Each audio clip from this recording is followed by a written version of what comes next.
Dios les bendiga, hermanos. El día de hoy estudiaremos 1 Timoteo, capítulo 1, de los versos del 12 al 17. 1 Timoteo, capítulo 1, de los versos del 12 al 17. Daré lectura a la palabra de Dios. Doy gracias al que me fortaleció, a Cristo Jesús nuestro Señor, porque me tuvo por fiel, poniéndome en el ministerio, habiendo yo sido antes blasfemo, perseguidor e injuriador, mas fui recibido a misericordia, porque lo hice por ignorancia, en incredulidad. Pero la gracia de nuestro Señor fue más abundante con la fe y el amor que es en Cristo Jesús. Palabra fiel y digna de ser recibida por todos, que Cristo Jesús vino al mundo para salvar a los pecadores, de los cuales yo soy el primero. Pero por esto fui recibido a misericordia, para que Jesucristo mostrase en mí el primero toda su clemencia, para ejemplo de los que habrían de creer en Él para vida eterna. Por tanto, al Rey de los siglos, inmortal, invisible, al único y sabio Dios, sea honor y gloria por los siglos de los siglos. Amén. El pasaje empieza con un himno de acción de gracias. Había 4 cosas tremendas por las que Pablo quería dar gracias a Jesucristo. Primero, le daba gracias porque le había escogido. Pablo no había tenido nunca la impresión de que había sido él quien había escogido a Cristo, sino siempre que había sido Cristo quien le había escogido a él. Fue como si cuando iba lanzado hacia su propia destrucción, Jesucristo le hubiera puesto la mano en el hombro y le hubiera arrestado. Fue como si cuando él estaba empeñado en tirar su vida por la borda, su vida al bote de la basura, Jesucristo le hubiera devuelto a la sensatez de pronto. Cuenta la historia de un piloto polaco en los tiempos de la Segunda Guerra Mundial.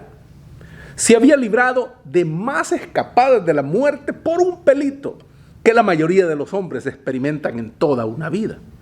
Algunas veces contaba la historia de su escapada de la Europa ocupada, de tirarse en paracaídas, de ser rescatado del mar, y al final de su odisea alucinante, siempre acababa diciendo con un gesto de admiración en sus ojos: y ahora soy un hombre de Dios.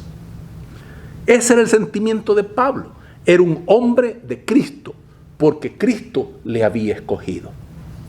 Segundo, daba gracias a Jesucristo porque había confiado en Él. Era para Pablo una cosa alucinante el que se le hubiera escogido a Él, siendo el súper perseguidor, para ahora ser misionero de Cristo. No era solamente que Jesucristo le hubiera perdonado, era que Jesucristo había puesto su confianza en Él.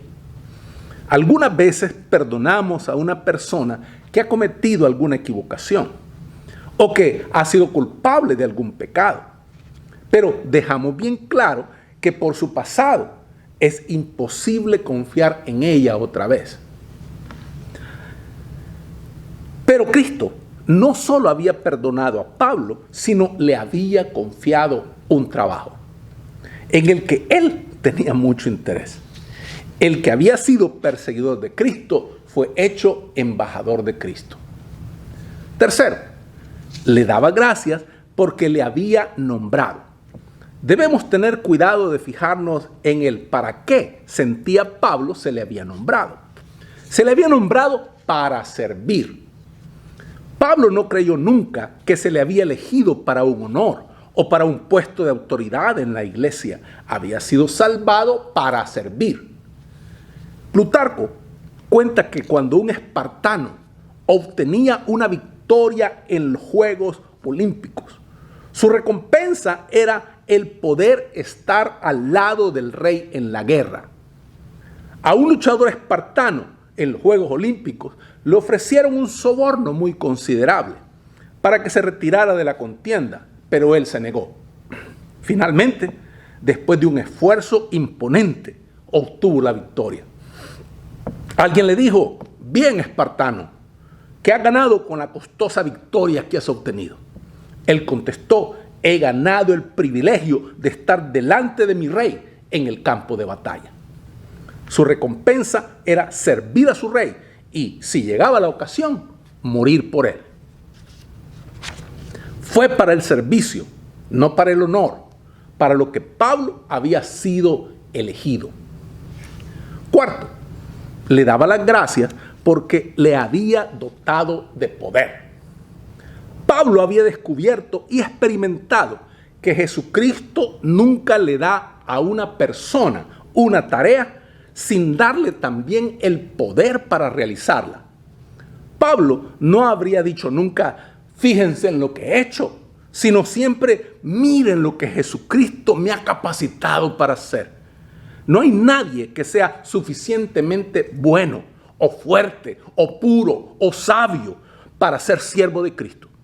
Pero si se entrega a Cristo, irá no en su propia fuerza, sino en la fuerza de su Señor. Hay otras dos cosas interesantes en este pasaje. Resalta el trasfondo judío de Pablo. Dice Pablo que Jesucristo había tenido misericordia de él, porque él había cometido sus pecados contra Cristo y su iglesia en los días de su ignorancia. A menudo se piensa que los judíos creían que el sacrificio expiaba el pecado. Uno pecaba, su pecado quebrantaba su relación con Dios, y entonces el sacrificio se ofrecía. Y Dios se apaciguaba y se restauraba la relación. Puede que fuera esa la opinión popular y vulgar del sacrificio. Pero el pensamiento judío más elevado insistía en dos cosas.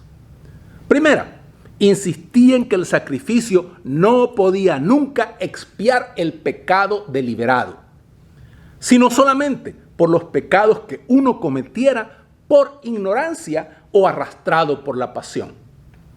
La segunda, el pensamiento judío más elevado, insistía en que ningún sacrificio podía expiar por ningún pecado, a menos que hubiera contrición en la persona que lo ofrecía. Aquí Pablo está hablando desde su trasfondo judío. La misericordia de Cristo le había quebrantado el corazón. Sus pecados los había cometido en los días antes de conocer a Cristo y su amor. Y por estas razones tenía la convicción de que había alcanzado misericordia. Hay un asunto todavía más interesante que señala un comentarista, E.F. Brown. El versículo 14 es difícil en la versión Reina Valera. Es difícil. En la versión Reina Valera dice, pero la gracia de nuestro Señor fue más abundante con la fe y el amor que es en Cristo Jesús. La primera parte no es difícil. Quiere decir sencillamente que la gracia de Dios se elevó por encima del pecado cubriéndolo. Pero, ¿qué es lo que quiere decir exactamente con la fe y el amor que es en Cristo Jesús? E.F. Brown sugiere lo siguiente. Él dice que es que la obra de la gracia de Cristo en el corazón de Pablo fue ayudada por la fe y el amor que él encontró en los miembros de la iglesia cristiana. Cosas como la simpatía, la comprensión, la amabilidad, cosas que le mostraron hombres como Ananías, que le devolvió la vista y le llamó hermano por primera vez, Hechos 9, del 10 al 19, y Bernabé, que se puso a su lado cuando el resto de la iglesia le miraba con fría y razonable sospecha. Hechos 9, del 26 al 28. Esta es una idea muy preciosa.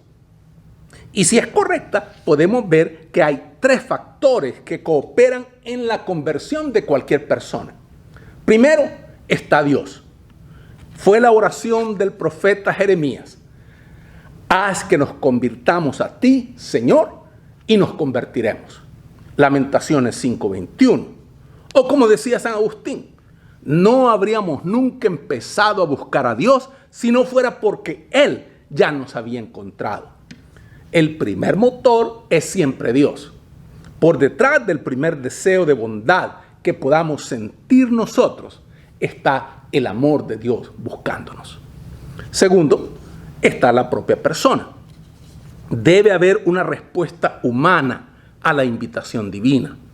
Dios le da a cada uno un libre albedrío, que es la capacidad de elegir.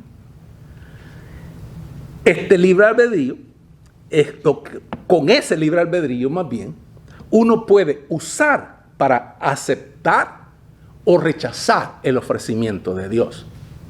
Tercero, está la intervención de alguna persona cristiana. Pablo estaba convencido de que había sido enviado para abrirles los ojos a los gentiles, para que se volvieran de las tinieblas a la luz, de la potestad de Satanás a Dios, para que recibieran el perdón de sus pecados. Hechos 26:18. Y Santiago creía que cualquier persona que convierta al pecador del error de su camino salvará un alma de la muerte y cubrirá una multitud de pecados. Santiago 5:19. Así que se nos impone una doble obligación. Se ha dicho que un santo es alguien que hace a otros más fácil creer en Dios y alguien en quien Cristo vive otra vez. Debemos dar gracias por los que nos mostraron a Cristo, cuyas palabras y ejemplos nos trajeron a Él. Y debemos esforzarnos para ser la influencia que traiga a otros a Él. En esta cuestión de la conversión se combinan la iniciativa de Dios, la respuesta de la persona y la influencia de los cristianos. Lo que resalta en este pasaje es la insistencia con que Pablo recuerda su propio pecado. Se remonta con un verdadero clímax de palabras para demostrar lo que él le hizo a Cristo y a la iglesia. Él insultó a la iglesia. Les había dirigido palabras ardientes y airadas a los cristianos, acusándolos de crímenes contra Dios. Había sido perseguidor. Había echado mano de todos los medios a su alcance bajo la ley judía para aniquilar a la iglesia cristiana. Y entonces viene una terrible palabra. Había sido un hombre de violencia. Y no solo de violencia, sino que de violencia insolente y brutal. En griego usa la palabra ubristes o ubristes, que indica una clase de sadismo arrogante y describe a un hombre que se dedica a infligir dolor a otros por el simple placer de infligirlo. El nombre abstracto correspondiente es ubris, que Aristóteles definía de la siguiente manera. Ubris quiere decir hacer daño y afligir a las personas de tal manera que se apila vergüenza sobre el que es herido y afrentado, sin que la persona que inflige el daño y la injuria gane nada más que lo que ya posea, sino que lo haga por el placer que encuentra en su propia crueldad y en el sufrimiento ajeno. Así había sido Pablo en relación con la iglesia cristiana. No contento con palabras de insulto, llegó al límite de la persecución legal.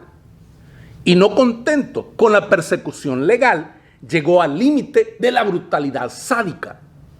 En su intención de erradicar la fe cristiana, hizo todo esto. Recordaba aquello y hasta el fin de su vida se consideraba el primero de los pecadores.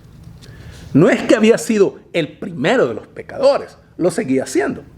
Es verdad que no podía olvidar nunca que era un pecador perdonado, pero tampoco podía olvidar nunca que era un pecador. ¿Por qué había de recordar su pecado tan vivamente? ¿Por qué? Primero, el recuerdo de su pecado era la manera más segura de guardarse del orgullo. No podía haber tal cosa como orgullo espiritual para un hombre que había hecho las cosas que había hecho Pablo. John Newton fue uno de los grandes predicadores y autores de himnos de la iglesia inglesa. Había caído en lo más bajo que pueda llegar un hombre en los días en que navegaba los mares, en un barco de traficante de esclavos. Así es que cuando se convirtió, llegó a ser predicador del Evangelio. Escribió un texto en letras grandes y lo colocó en la parte de su oficina donde podría siempre verlo. El texto es el siguiente: te acordarás de que fuiste siervo en la tierra de Egipto y que el Señor tu Dios te rescató. Deuteronomio 15:15. Y él también escribió en su propio epitafio: John Newton, empleado, antaño infiel y libertino, traficante de esclavos en África, fue por la misericordia de nuestro Señor y Salvador Jesucristo preservado, restaurado, perdonado y nombrado para predicar la fe que tanto había tratado de destruir. John Newton nunca olvidó que era un pecador perdonado, y tampoco Pablo. Y tampoco debemos olvidarlo nosotros. Es bueno para una persona recordar sus pecados. La libra del orgullo espiritual. Segundo, el recuerdo de su pecado era la manera más segura de mantener viva la llama de la gratitud en el corazón. El recordar que hemos sido perdonados es la manera más segura de mantener vivo nuestro amor por Jesucristo. F.W. Boreham cita una carta que le escribió el antiguo puritano Thomas Goodwin a su hijo.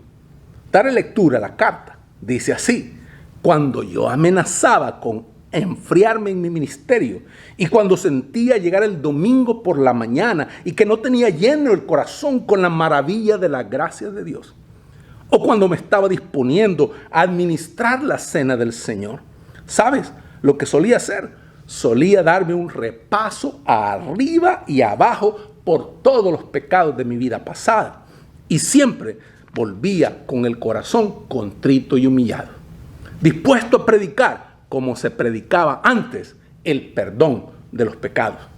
No creo, decía, que he subido nunca las escaleras del púlpito sin detenerme un momento al pie de ellas y darme un repaso por los pecados de mis años pasados. No creo que he preparado nunca un sermón sin darme una vuelta alrededor de mi mesa de despacho, mirando atrás a los pecados de mi juventud y de toda mi vida hasta el presente, y muchas mañanas de domingo, cuando estaba con el alma fría y seca por falta de oración durante la semana, volví a dar un repaso a mi vida pasada antes de entrar en el púlpito, quebrantaba mi duro corazón y me aplicaba el Evangelio a mi propia alma antes de empezar a predicar. Cuando recordamos cómo hemos herido a Dios y a los que nos aman y a nuestros semejantes, cuando recordamos cómo nos ha perdonado Dios, cómo nos han perdonado los demás, ese recuerdo debe despertar la llama de la gratitud en nuestros propios corazones. Tercero, el recuerdo de su pecado era un acicate constante para realizar un mayor esfuerzo.